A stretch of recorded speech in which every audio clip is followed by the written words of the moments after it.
Welcome to our YouTube channel PS knowledge club. నేను మీ ప్రశాంత్. ఇంతవరకు నాకు సపోర్ట్ చేసిన ప్రతి ఒక్కరు కూడా హృదయపూర్వక ధన్యవాదాలు. మీరు మొదటిసారి నా ఛానల్ని విజిట్ చేస్తున్నట్టయితే దయచేసి ఛానల్ని సబ్స్క్రైబ్ చేసుకోండి. మీరు సబ్స్క్రైబ్ చేసుకోవడం ద్వారా మేము వీడియో అప్లోడ్ చేసిన ప్రతిసారి కూడా మీరు నోటిఫికేషన్ ద్వారా మీ మీదకి పొందవచ్చు.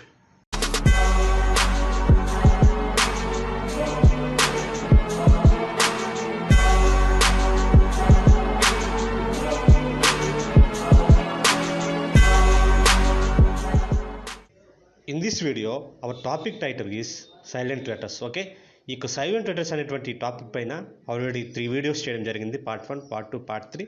సో అవి మీరు ఎంతవరకు చూసి ఉండకపోతే డిస్క్రిప్షన్లో వాటి యొక్క లింక్ని ప్రొవైడ్ చేయడం జరిగింది, అక్కడి నుంచి మీరు చూడవచ్చు.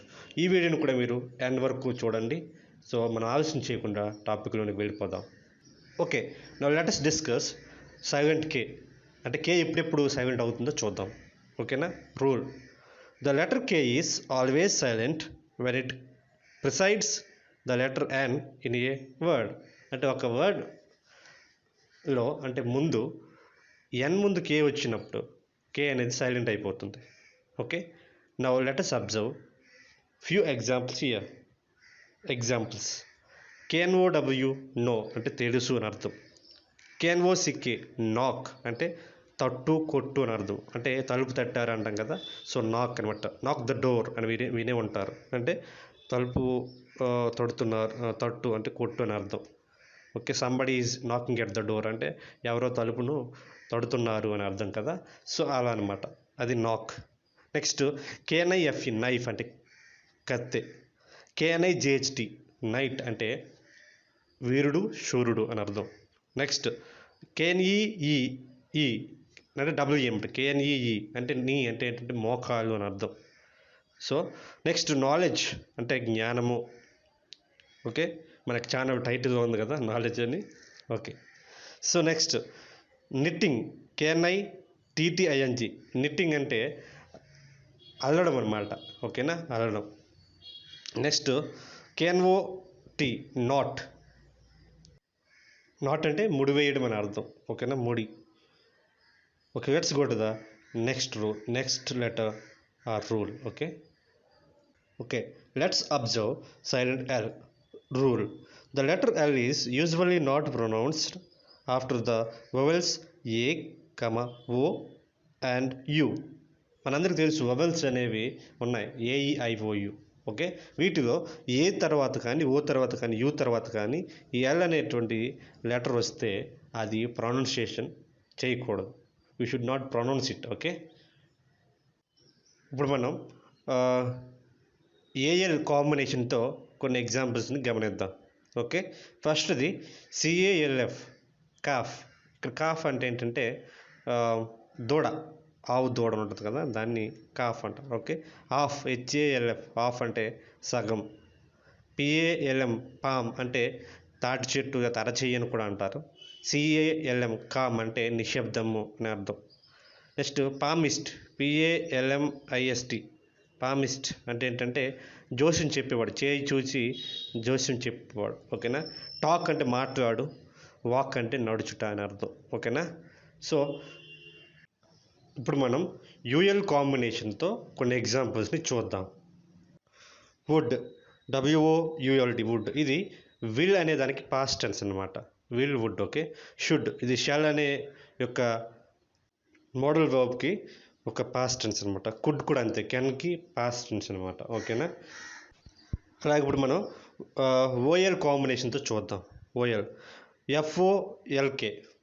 ఓకే, ఫాక్ అంటే ఏంటంటే గుంపు, జనం అని అర్థం అనమాట. నెక్స్ట్ యోక్ YOLK యోక్ అంటే గుడ్డులోని పసుపు పచ్చని సొన ఉంటుంది చూసారా, దాన్ని యోక్ అంటారు, YOLK. ఓకేనా, let's go to the next rule or next silent letter. Let us discuss silent M.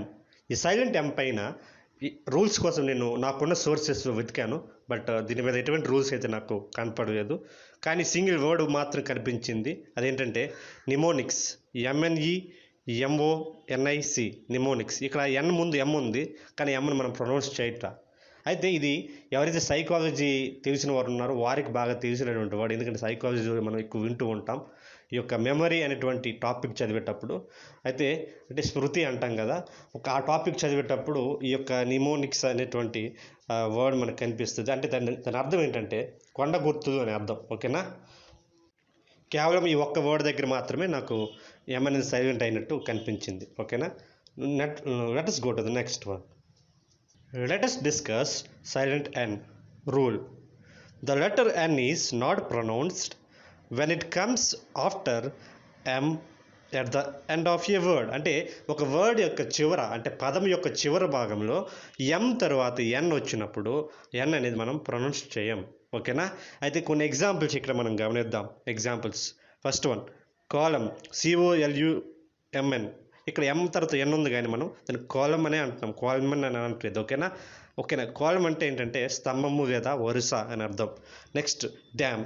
Dam అంటే ఏంటంటే DAMN, డ్యామ్. ఇక్కడ కూడా ఎం తర్వాత ఎన్ ఉంది, బట్ దాన్ని మనం డ్యామ్ అంటున్నాం. డ్యామ్ అంటే తిట్టు, నిందించు, దూషించు అని అర్థం. ఓకేనా, ఇప్పుడు నెక్స్ట్ సాలం, SOLEMN. ఇక్కడ కూడా సాలం అంటే భయభక్తి గల అని అర్థం. Next atom, AUTUMN, atom.